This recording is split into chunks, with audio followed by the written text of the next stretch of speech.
Schumer promising to bring the long-awaited Internet Innovation and Choice Act to the floor.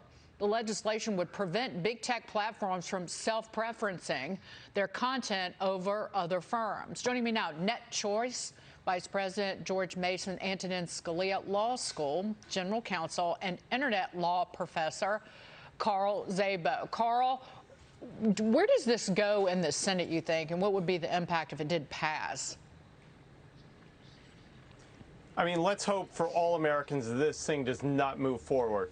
What it would mean is increased inflation, decreased choice, and making lives harder. Imagine going into Costco and not being able to buy Kirkland brand cereal and having to only buy name brand stuff. That's essentially what this legislation is trying to do for the online environment. Going to Amazon, not being able to see the generic alternative to name brand products. And going into other services and not being able to really innovate.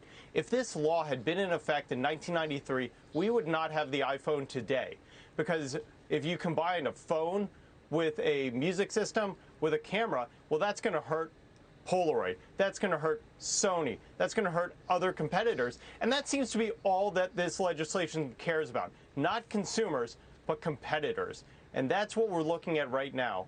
And one thing that we just came across recently, Dr. Art Laffer came out with a paper saying that this legislation will actually increase inflation, and he's not alone. Biden's former economic advisor, Larry Summers, came out and warned against how this will impact inflation. And you spent the last hour talking about how this country is going in the wrong direction. This legislation will only make it worse.